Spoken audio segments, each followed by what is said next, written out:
Okay, everyone. Thank you, everyone, to everyone who's come back. Thanks, Juan. Give us very good introduction and to the principles behind free body diagrams and hip and ankle free body diagrams drawings. He's going to continue now the next half an hour with more joints. And please keep your comments and questions coming. I just had to let you know, after this session, we will carry on a small Viva session for people who want to take a hot seat on, or people who just want to watch. But that will be after this next block. Okay, over. Will be aimed at guys who are going to sit their February exams. We are repeating this for some of you guys, so it's worth giving you something else different as well. Okay. Brilliant. Thank you, Shawan. Over to you. Okay. Thank you for us. So we discussed hips, we discussed ankle. I showed you how you can class 1 levers are easiest ones to resolve, and I showed you how you can change an ankle to class 1 lever as well. There's another class 1 lever in the body. There's actually 2 more class 1 levers that you should know very well. Okay. The first one is the spine. Purposely going to a difficult one. Everyone tends to think that these difficult ones are really hard, but they're not. They're very straightforward, very easy, nothing to worry about. So for the spine, what I would do is I would draw 2 motion segments of the spine, essentially. This is 2 vertebrae. And the way I would describe this to the examiner, apart from talking about all my assumptions, which we discussed earlier on, I would say this person is leaning forward. Okay? So I appreciate that this drawing is not leaning forward, but it's just easier to draw it this way using this whiteboard. So imagine this person is leaning forward, and if the person is leaning forward, then what we have is the person's whole weight, and he's carrying a weight as well. Let's presume he's carrying a box with arms straight and leaning forward. So he's hanging down. So the whole weight of the body and the weight of the box all combined gives you a force of W. Just bear with me. W, just there. Okay.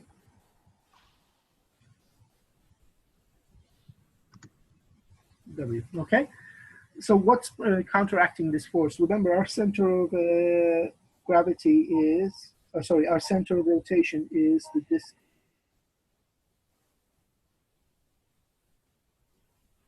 Our interesting little disc. I'm drawing quite badly. As I said, I'm not used to this. There you are. That's your disc. Okay.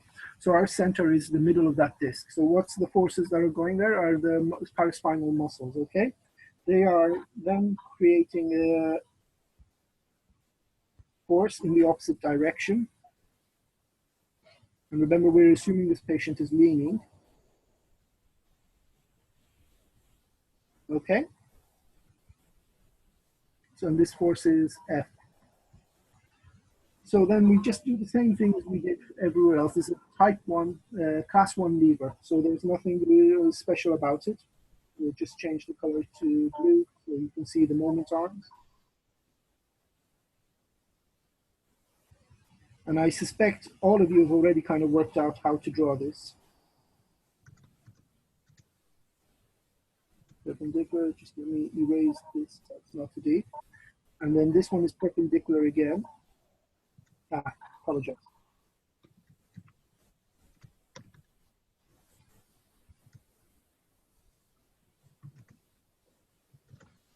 And remember, this is the mathematical symbol for perpendicular, okay? So even if you're not drawing perpendicular, if you draw that and say it's perpendicular, the examiners have to accept it because you're saying this moment arm is perpendicular to the direction of force, okay?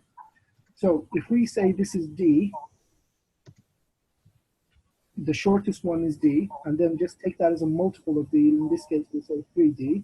The reality is, in the real life, you're drawing something like 5 or 6D, but it's very hard to draw this on a small piece of paper. Then resolving our forces, we've got F by D equals 3DW. Cancel out your d's. F is equal to 3 times weight. In this case, weight includes the weight of what the person is carrying, okay?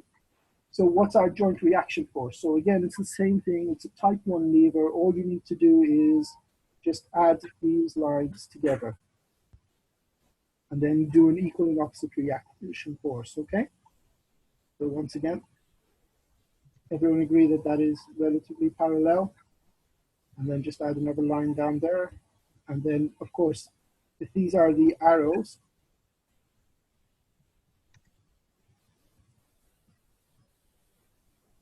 if this is W and this is F, and then you go from tip of arrow, you add the tail to the tip of the arrow to the tail of the first arrow. And that's our joint reaction force. Okay? Again, if you say this is 3D and this is 3W, apologize, 3W and this is W, you can presume that you can take a guesswork of joint reaction force being equal to 3.5 times weight. Now, please be aware, you should draw this really big in the exam, and don't use 3D as your number. It should be something around the line of 5 or 6D, because your body weight is actually very far away from your center of rotation when you're leaning forward, compared to your paraspinal muscles, the muscles that are your erector spinal and so on, okay? Does that make sense? So do draw your lines far bigger, but I'm just showing you, it's just a simple class 1 lever again, okay? The next one is some examiners asked about the weight of the head on the cervical spine and how it affects the C2. Okay, so once again, just simple diagrams, nothing fancy. Don't be a hero, don't do anything foolish. Just do a simple diagram. So circle for a head. Okay, I like to draw my circle like an egg to represent the skull. A simple rectangle for your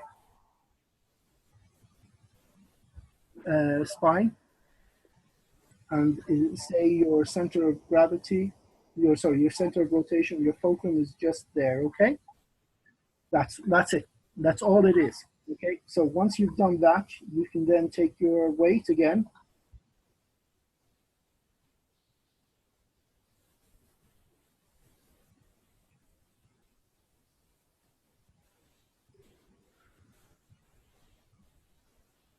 Okay. And then again, the muscles at the back of your neck.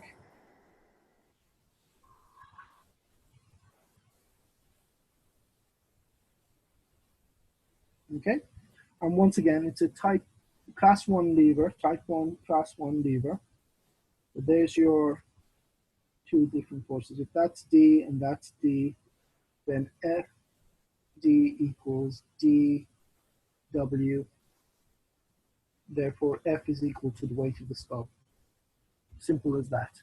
Of course, again, you could make it 2D, as in the weight of the skull. Your patient is leaning forward, so therefore the weight is far more forward, so you make it 2D. You can say that in the exam if you wish to say that.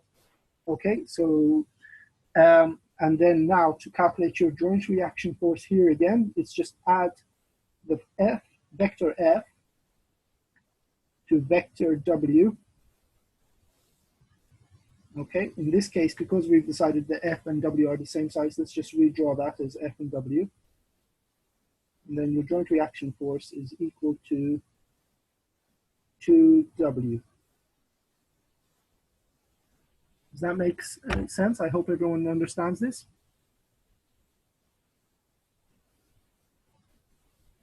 Okay.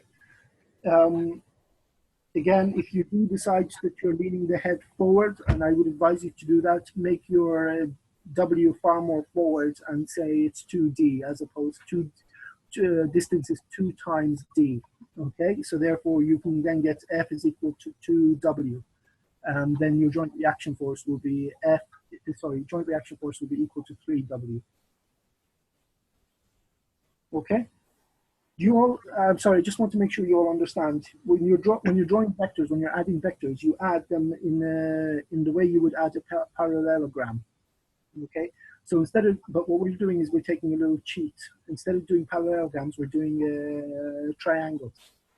Just to show you what I mean, if I take a line and draw it like that, take another line and draw it like that, and I want to resolve the forces on this point here. These are two forces. If I want to resolve these two forces on this point here, I then draw a parallel line like this, there, which is the equivalent of X, and this is Y. I draw another line parallel, which is Y. Okay, does that make sense? So this is X phantom, for want of a better way of saying it, and Y phantom. What we then have is the sum of these two vectors is in this direction. These two forces are working in this way, and you can appreciate it's quite a large vector. Magnitude is increased, as you can see, and also the force direction is increased. So what we're really doing here is we're just not including this part. All we're doing is a triangle. So we're adding this force, and then we're taking the next triangle and taking it, sorry, I didn't put myself enough room. So we're taking this force, adding another force this way. And because we want to talk about opposite and equal reactions, therefore the sum of these two forces must give you an opposite and equal reaction in this direction. Does that make sense? Okay, so you all understand how to add vectors in this way. Okay? Okay. Shwan, while you're talking about this, I had a good question coming through. Just a bit more expansion on the hip free body diagram, and a little bit more explanation from you on how using a stick affects the joint reaction forces. How is difference between using stick on one hand, on the the affected side, versus using it on the contralateral side, and how does this affect joint reaction forces? If you could briefly touch on that. Let me just quickly draw the hip again. Okay. So if this is the person's weight,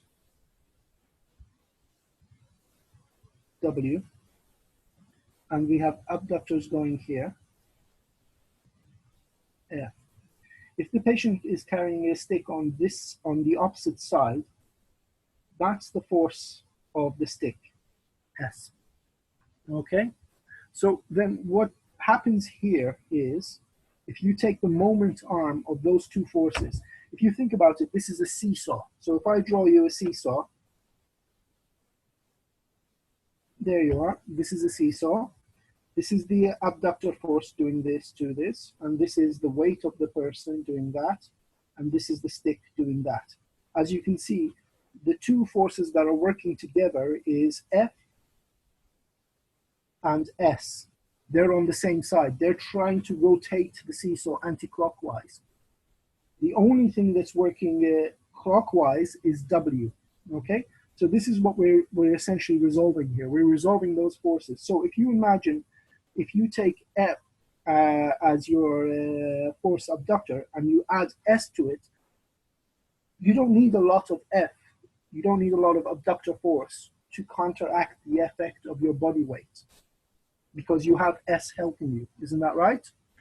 But if you have no S, if S is absent, then yes, you do need quite a large F. Sorry. You do need quite a large F. Now, I do appreciate that I've drawn the distances wrong, but I just wanted to show you the principle of a seesaw here, okay? That's what we call a type 1 lever. So if your type 1 lever is imbalanced, then all forces must be resolved in equal within, okay? If you put your stick on the opposite side, so if you have a stick here on this side instead, okay, let's call this S again. I appreciate I'm not drawing the vectors in the right size, but I just want you to be able to see them. So let's put that S on this seesaw here. And then you can see that S here wants to help the weight. So what's happening is S wants to change the seesaw direction to clockwise. It wants to flip the seesaw clockwise. And the only, with W, so they're working together, while F is the only force that's working anti-clockwise. So if this is all in balance, then F is equal to W plus S. Okay, because the reality is F minus S initially, and then you take over the S to the other side, and F is equal to, does that make sense? Okay, so you can appreciate that F here is working far more harder. Your abductors are working far more harder. And if your abductors are working far more harder, they're far larger magnitude of the vector. And if it's a far larger magnitude of the vector, you have to add W onto that. And of course, you've minused a bit of S away, and now you've got a far larger joint reaction force. I hope that explains it, why you need to stick on the opposite side. Yes, Shwan, that explains it very well. Thank you. I had another question, Shwan. Different type of levers, the shoulder joint, and people want to hear from you. How would you draw a shoulder free body diagram? Okay, so these are the other levers that we need to move on to. That's correct. Okay, so let's talk about the shoulder. All right, so we'll start with that one. Once again, let's draw our. Remember, we're not drawing anatomy, and you must talk about your assumptions when you're drawing, okay? So the best thing to do with this is everyone thinks that they need to draw the shoulder down. The problem with that is then you've got more complex muscles active in that situation than you really need. And you're now finding it very hard to find out where the direction of your biggest muscle, your deltoid, is going, because you can appreciate your deltoid is now working as a 90-degree angle muscle, as opposed to if you put it up here, it's now working as a contraction muscle. Does that make sense? So the best thing to do is draw your shoulder parallel to the ground, or just close to parallel to the ground. So if we take a small oval to show the humeral head, draw a line for the humerus or the arm, and draw the semicircle to represent the glenoid. Now, that's all you need to draw for all of this. You just say that the arm is held out at almost parallel to the ground. Then you put the weight of the whole arm through the center of the arm. In this case, we'll put it very close to the edge so that you can see the difference.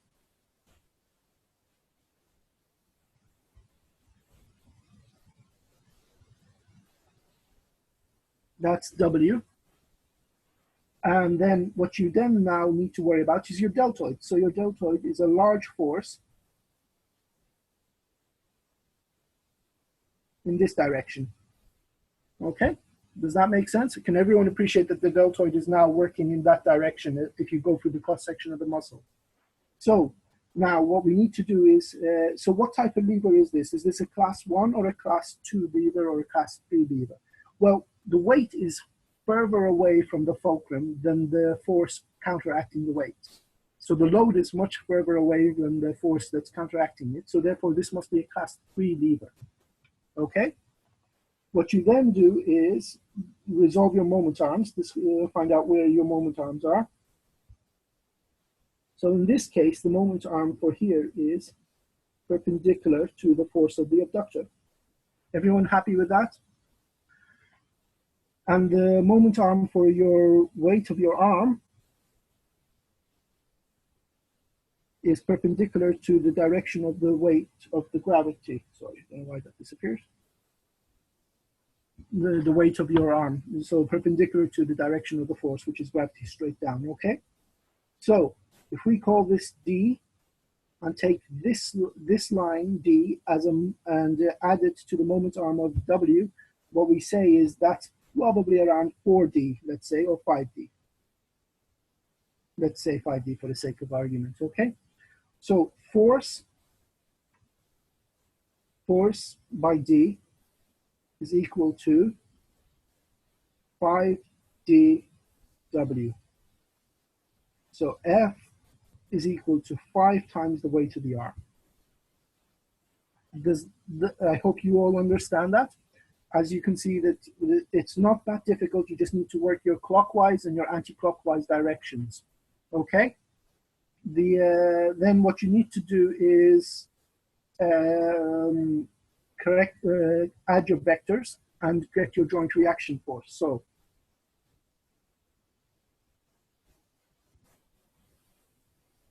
if that's F, we add the W to the F, which is in this direction. Remember, tip of the arrow, tail of W goes to the tip of the arrow of F. And then you connect the two. There you go. So that's our joint reaction force. This is the direction our joint reaction force goes. And we can make a guesstimate that since F is equal to 5W, and this is now losing a part of a W, we can say this is 4.5 W is the joint reaction force. And if you move that there, this is the direction of your joint reaction force. Okay. If you think about it, F is trying to shove the humerus into the glenoid. Okay. And if this is in equilibrium, there must be an equal and opposite reaction from the glenoid, and that is your joint reaction force. Okay, that's brilliant, Shuan. Thank you very much. That's really excellent. Shuan, we have a few requests about the knee.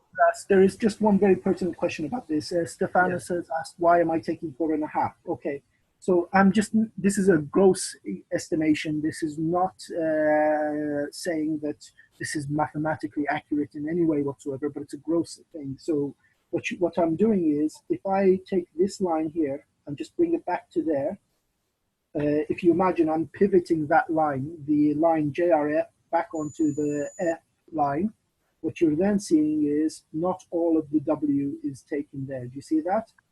If I take this W, that's where it should end up there. So therefore, I'm saying it's about half of W. So the JRF is 4.5 times W. I hope that it answers your question, Stephanos.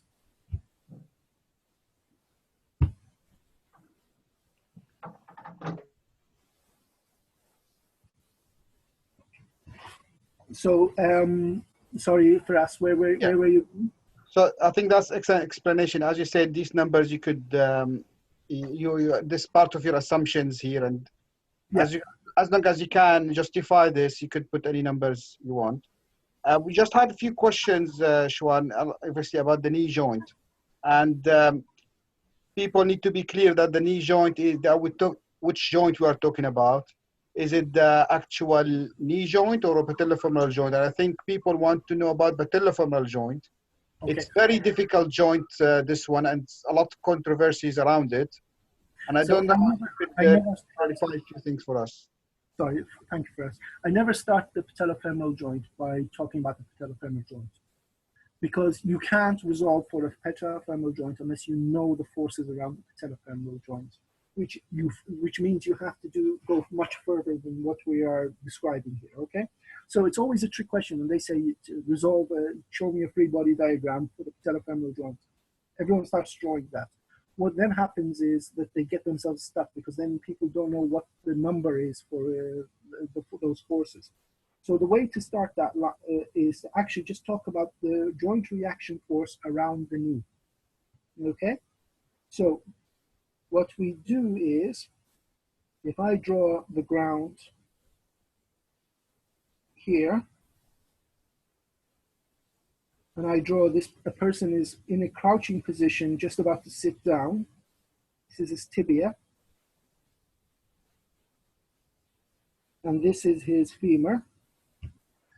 Okay, so then what I then say is that this person's weight is going through just around, let me just change the color so you don't get mixed up with the colors. This person's weight is just about here. Okay, because remember, if they're crouching, they're leaning forward, so they're halfway over their femur. This person is now in equilibrium. He's crouching like this, okay? So right now, in this crouched position, this is W. So what is trying to keep the person straight up? It's not his hamstrings. It's not his Achilles tendon. It's not his tib band. It's his quadriceps. So his quadriceps are now in action. If you take a look at this, if this is the fulcrum, let me just draw a little oval so you can see where I'm putting the fulcrum, just there. If this is the fulcrum, W wants to go anti-clockwise, and the quadriceps are attached to the pelvis, and they we're presuming they are. We're just talking about the full muscle of the pelvis or the top of the femur. What we are saying is that the sorry, apologize, just one second, let me get a line. What we're saying is this is the force of the quadriceps. Okay, that's the anti-clockwise force. So what type of lever is this? If the fulcrum is here, the weight is closer to the fulcrum, but the force is further away, or the load is closer to the fulcrum and the force is further away. It's like a wheelbarrow. It's a class 2 lever. Okay, so now you've created yourself a simple class 2 lever. We call this F. So now we need to resolve for this. So if we switch again to our blue to get our moment arms,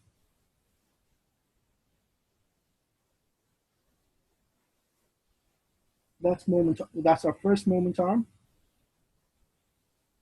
and this is our second moment arm. Forgive me if I'm drawing very small here. In the exam, as I said, draw very big. So if this is D, then this, let's say, is 4D. Okay, so F is our clockwise action.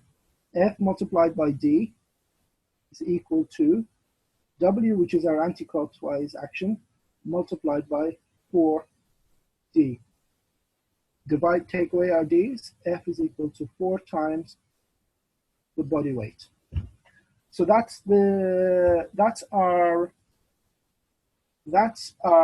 force is equal to 4 times the body weight. Now we want to do joint reaction force on this. So if we take the joint reaction force here, what we then do is, let me just switch colors because this is getting more complicated. So I just want to make sure we're in the same colors. If we take F, everyone agree that that's just about the same line, and then we add W. Sorry.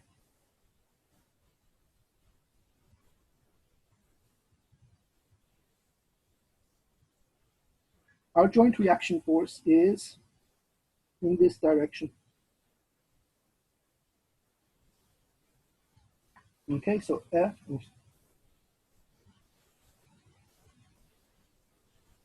W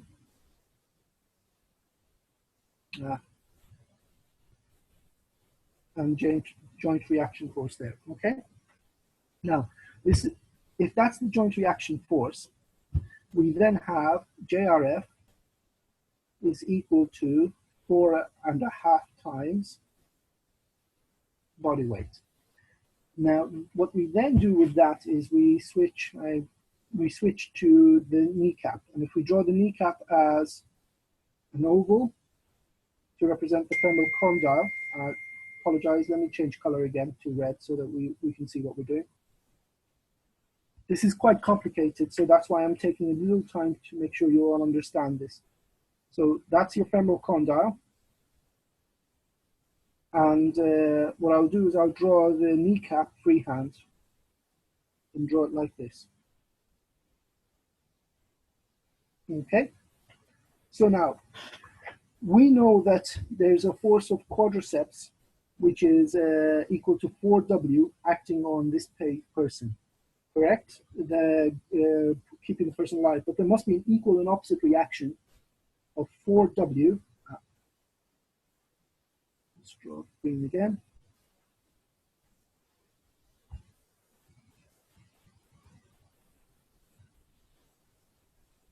In the opposite direction of F.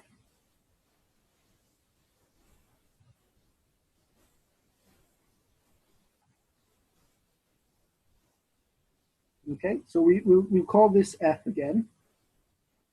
If this is in balance, there must be a straight, if this is in equilibrium, there must be an equal and opposite reaction to F, which is the patellar tendon, which is going straight down again. There must be an equal magnitude to F. Okay? We'll call it patellar tendon for now, but it's equal to F in magnitude because it's in balance. Now, if you want to resolve the joint reaction force here, is we have that, remember I showed you that principle of the parallelogram? So if I draw that as a parallelogram,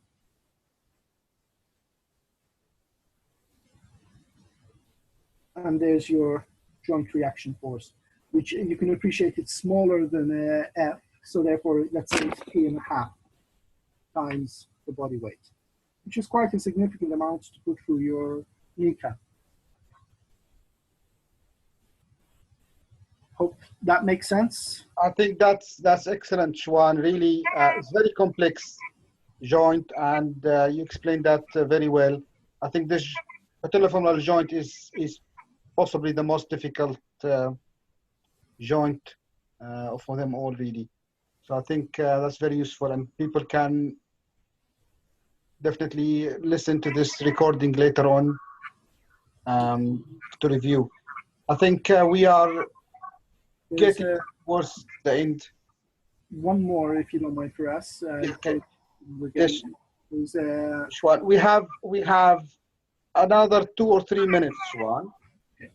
So just very quickly, the finger, everyone, the elbow and the finger, they're both the same, by the way. Okay, I'll just draw them both parallel to you so you don't waste time. Okay, so if I say, first of all, let's draw the elbow one first. If this is my humerus, this is my ulnar. Let's draw the finger.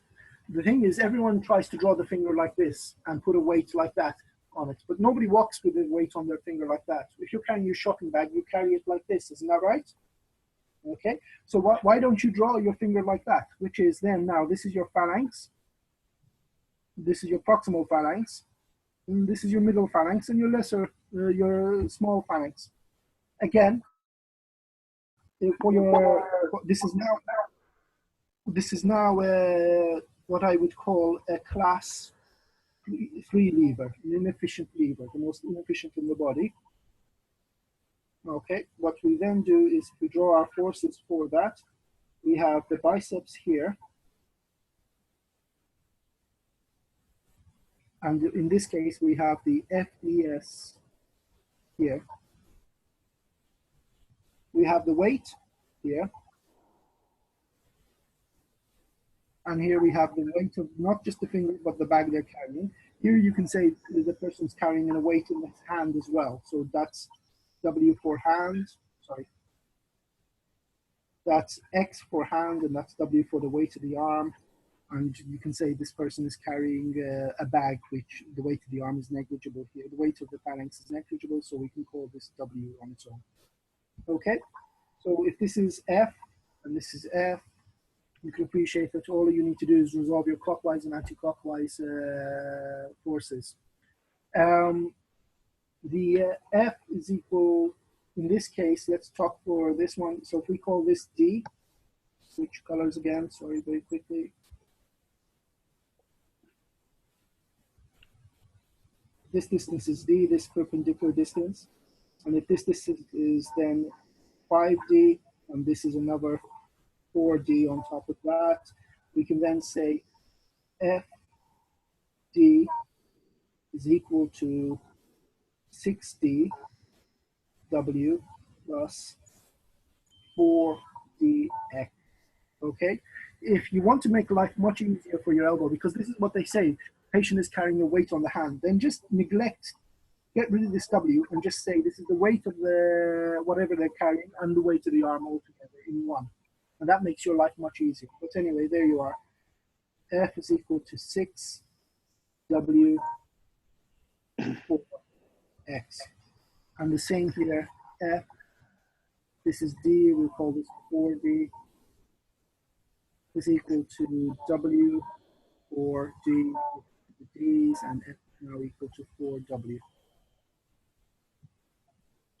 Okay? That's brilliant, Shwan. There are We have, literally 3 levers in the body, and you can create the yeah, same 3 levers in any joint.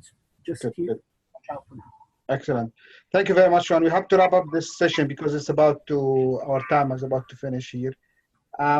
Next session will be a hot seat Viva session. Priority will be given to the February candidates. Not everyone will have a chance to have a go, but some people can just watch and learn. Some people can have a go. Shwan will be asking some of the common questions and giving some feedback just to, you know, give you a little bit of practice. So I will end this session now, everyone, and I will send you another link for the Viva session. If you have any, you know, burning questions you want to ask, we'll let you ask during the Viva session. Thank you everyone who has joined so far, and I will post another link shortly. Thank you. Thank you, Shwan.